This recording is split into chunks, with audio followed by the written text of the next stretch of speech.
Here's a video review of Transformers Universe Ironhide. Transformers Universe Ironhide is obviously an SUV. He's okay looking. He's definitely red, and you got the blue windows, and you've got clear windows here, and there are pseudo seats inside those windows. He really is a combination of, I have to say, a Chevy Equinox and maybe a Cadillac Escalade. I guess he's a combination of those, and maybe a Pontiac Aztek. But I really want this mode to be awesome and super, but it really kind of isn't. I think my main issue is you've got all these panel lines and all these brakes, and it just takes away from the overall look of the figure. But the red is correct. The paint job is spot on. I will admit that. This paint job is definitely G1, as opposed to the Henkei, which is more of a maroon than a red. But, okay, so let's go ahead and get him transformed. And one thing I do like is his license plate says Oregon. I'm not sure if you can see that. So we go in here and we just rip out the weapon, which I'll talk about in his robot mode. Now, to start to get it to his robot mode, the first thing you're going to do is get your thumb in here and pop the hood. And when you do that, this whole canopy section will lift up. So we're just going to lift that up and get that out of the way, and then I'll just fold that down for now. Now, as you can see, the main issue with this figure for me is what just happened. That's not supposed to break off. My figure, that pops off. So we're going to go ahead and split the vehicle into two. Now, I don't know why it does that. It's probably because this peg in here is ground down pretty well, but it's a big problem, and Jesse actually has the same issue with his figure. So let's go ahead. I'm going to put the rear and top of the vehicle off to the side. This whole section will actually form the legs, and this is a really, actually very complicated, I think a rather ingenious transformation. So we'll push those pieces down all the way like that. Then we come in here and we lift up the hood. And you have to unpeg it a little bit, at least on... And you see, that's another part. Everything breaks on this figure, so no, I'm not doing it wrong. Okay, so let me reattach this. Just figure out where it goes. Ah, there we go. All right, so effectively, I've completely effed up this guy so far.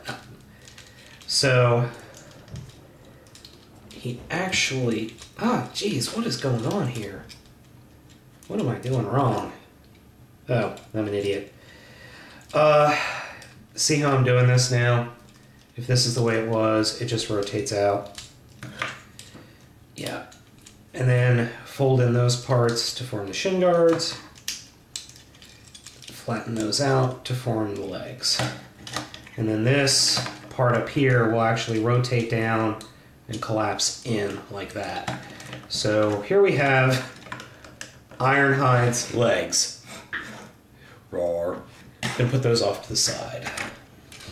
I'm going to take the torso now and fold these parts forward and swing the whole section out. These will form the arms and hands. Next, we'll take the wheel section and actually rotate them 180 degrees. And you kind of have to line this up just right in order to drop the whole section, because if you don't line it up right, things catch. Then you drop the whole section down, and that will automatically raise the head. And then you push the bumper in, and that will lift up the Autobot symbol and chest plate. So then we can rotate the arms around, and then reattach him like that. Oh, jeez. See, this is why I don't know if anybody has ever had this problem with Henkei figures. This is a major quality control issue on Hasbro's part. I don't know why this does not want to go together again. Ah, there. Ah, jeez Louise. This does not want to go back together. Ah, there we go. Sorry about that, guys. And here we have Ironhide. Main issues with Ironhide. He actually has a lot of Poseability in this mode, and this backpack is nowhere near... Oh, jeez. Is nowhere near as heavy. It's like Evangelist review. There we go. This backpack is nowhere near as heavy as you might think. It's just empty plastic, so that doesn't really actually cause any issues. Plus, his feet are nice and wide and long, so that's good. But he's got a bunch of Poseability here. His head actually can rotate a little bit. His arms has plenty of articulation. Actually, it's not a bad-looking robot mode. The main issue, though, is the fact that he's staring down at his chest, as you can see. And that's because of... It's just the way that some of the plastics are. If you could push everything... If there was enough room in here, you could swing the whole hips forward. If the spring in here was a little shorter, if some of these things would line up better, it's just bad engineering. But otherwise, he looks pretty nice in robot mode. Very, very Ironhide, which is what they were going for. Now the weapon. Weapon has two forms. It has a Gatling gun form and a sword form. Now, you're supposed to rotate the hand back like that and then attach the weapon. But that doesn't make the springs inside deploy all the way. So what I like to do, you can actually fit it over the hand, as we'll see here. It takes a little bit of finagling, and it takes a little bit of just lining things up, but it goes right over the hand. And there you have the sword form, which I actually don't particularly care for because it's more like a dagger. So what I'll do is I actually prefer, at least for Ironhide, the Gatling gun. And the Gatling gun is, once you get everything lined up, actually looks much more like Ironhide. And the fact that you can actually get some really actually dynamic poses with the gun on his hand, which is pretty cool. And kind of a G1 thing. It reminds me of the drill that pops out of his arm in, I think, the third episode of the first season.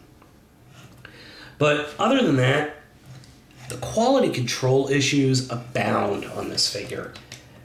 Just from certain things not lining up. Joints are very loose. I've had both legs fall off before. His hips fall off. His arms, thankfully, haven't fallen off, but these ball joints that his wrists are on are kind of loose as well. I really cannot recommend this figure to anyone, honestly. If you want an Ironhide, get the Henkei version if you can afford it. Or if you could get this guy on clearance, that's fine, and you could fix him up yourself. Otherwise, I think the best thing about this figure is, in fact, the overall robot look and the paint job. I love the paint job, but there are just so many other problems with this guy. I cannot recommend him.